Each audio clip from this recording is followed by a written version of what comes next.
की शादी। आदि की शादी के लिए उसके मम्मी पापा रिया के घर जाते हैं। अरे कैसे कर दे शादी भाई साहब, आपका बेटा तो अभी कुछ करता ही नहीं है। सुना है आगे पढ़ाई करने के लिए शहर भी जा रहा है। तभी तो भाई साहब हम चाहते हैं कि शहर जाने से पहले इसकी शादी कर दे। और कमाने का क्या है, हर कोई तो पढ़ लिख कर कमाता ही है। हाँ हाँ, और गांव का सबसे बड़ा मकान और समृद्ध परिवार से है आदि। मुझे तो समझ में ही नहीं आता, इतनी जल्दी शादी। रिया भी अभी पढ़ रही है, इतनी अच्छी है वो पढ़ाई लिखाई में, कैसे शादी कर दूं? आप लोग थोड़ा समय दे। आदि के माता पिता घर चले जाते हैं, जहां आदि के पिता कहते हैं, अरे भाग्यवान, मुझे तो समझ ही नहीं आ रहा कि तू क्यों इतनी जल्दी आदि की शादी करवाना चाहती है। पढ़ लिख कर कमाई धमाई करने लायक हो जाए तो फिर कर देना शादी। अरे आप चुप रहिए। रिया जैसी लड़कियों के लिए शादी के रिश्तों की कमी है क्या? इतनी सुंदर, संस्कारी, पढ़ी लिखी और अच्छी परवरिश वाली लड़की है वो। मैं तो छोड़ ही नहीं सकती ये रिश्ता किसी भी कीमत में।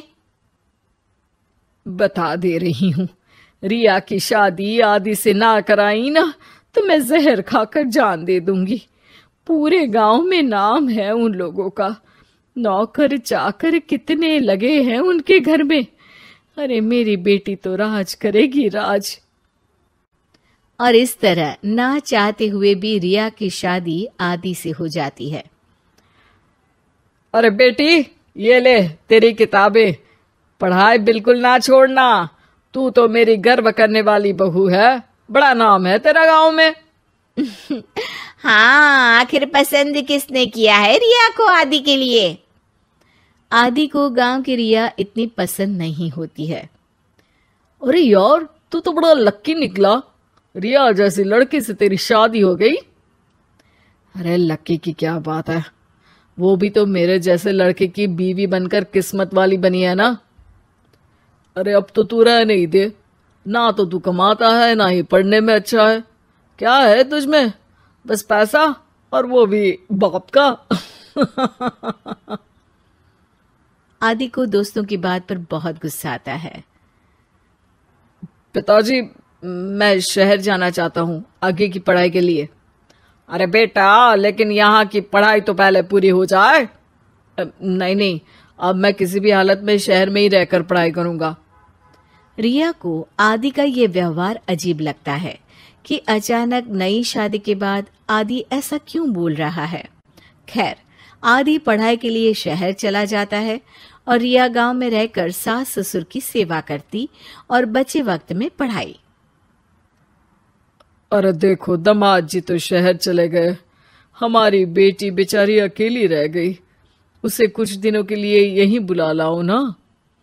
रिया की माँ रिया के ससुराल उसे लेने जाती है कि उसके सास ससुर कहते हैं, अरे नहीं नहीं बहन जी, हमारा मन तो रिया के बिना नहीं लगेगा। हाँ माँ, इनको तो शहर जाना ही था पढ़ाई के लिए, बस थोड़ा पहले चले गए। माँ खाली हाथ वापस आ जाती है। आदि शहर में मन लगाकर पढ़ाई करता है और इंजीनियरिंग के लिए दाखिला ले लेता है, तो वहीं रिया भी एमए की पढ़ाई में प्रवेश लेकर समाज सेवा में मन लगाती है। तुझे देखकर लगता है कि मैंने तेरे साथ ठीक नहीं किया बेटी। शादी तो करवा दी लेकिन पति का साथ नहीं मिला। अरे तो क्या हुआ, जैसे मैं अपने माँ पापा के साथ थी वैसे अब आप दोनों के साथ हूँ, है ना? सास खुश हो जाती है। अरे सुनो, बहू आदि लौट रहा है शहर से, वो कल आ जाएगा, तुम लोग तैयारी कर लो। रिया ये सुनकर खुश हो जाती है। वो सोच लेती है कि अब वो कुछ दिनों तक आदि के साथ क्वालिटी टाइम बिताएगी। लेकिन जब आदि घर आता है तो उसके साथ होती है एक शहर की लड़की जो जींस और टॉप में होती है। ये मेरी दोस्त है, मेरे साथ रहेगी। आदि उसे अपने मम्मी पापा से मिलवाता है लेकिन रिया से नहीं। रिया सबके लिए खाना लगाती है। अरे ये नौकरानी कितनी सुंदर है, खाना भी अच्छा बनाया है। अरे नहीं नहीं, ये नौकरानी नहीं, मेरी बहू यानी आदि की बीवी है। ये सुनकर लड़की शांत हो जाती है और आदि की तरफ देखने लगती है, फिर वहां से चली जाती है। अरे माँ, क्या जरूरत थी घर की कहानी बताने की? देखा, अब वो बुरा मान गई ना। वैसे भी मैं आप लोगों को बता देता हूं, मुझे रिया के साथ नहीं रहना। मैं शिवानी से प्यार करता हूं और उसी से शादी करूंगा। मैं रिया को छोड़ रहा हूं। आदि ये बोलकर उस लड़की के साथ शहर चला जाता है। रिया ये सब देखकर रोने लगती है, अपने कमरे में चली जाती है जहां सास ससुर उसके पीछे आते हैं। हमें माफ कर दे बेटा। वो दोनों उसके सामने हाथ जोड़ते हैं। आप लोग ऐसा क्यों बोल रहे हैं? ये तो मेरी किस्मत थी, पर अब मैंने सोचा है कि मैं भी आगे पढ़ाई करके आगे बढ़ूंगी। रिया पढ़ाई लिखाई करके पूरे जिले की कलेक्टर बनती है। आदि उसे छोड़कर शिवानी से शहर में ही शादी कर लेता है। फिर एक दिन रिया के ससुराल में, अरे बेटी रिया, तुझसे मिलने कोई आया है। कौन है माँ? हमें आपकी बहू के बारे में सब पता है। मैं आप लोगों से अपने बेटे के लिए आपकी बहू का हाथ मांगने आई हूं।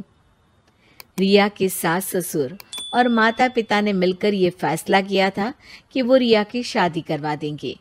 पूरे जिले में नाम कमा चुकी रिया की शादी उससे भी बड़े ओहदे के सिट से हो रही होती है कि शादी वाले दिन आदि भी वहां आ जाता है। अरे माँ, ये क्या हो रहा है? तेरी हिम्मत कैसे हुई घर में घुसने की? पूरे गांव में हम लोगों की नाक कटा अकेला छोड़ गया था एक लड़की के लिए, अब क्या लेने आया है? माँ, वो लड़की ठीक नहीं निकली, उसने मुझे धोखा दे दिया। माँ, मैं रिया की कीमत समझ चुका हूँ। अरे इतने बड़े जिले की कलेक्टर है वो। मैं यहाँ नहीं था, फिर भी उसने आप लोगों का पूरा ध्यान रखा। बहुत लेट हो चुका है बेटा।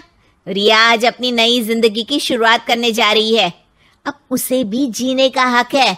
वो तेरी सुविधा से जिंदगी नहीं जी सकती।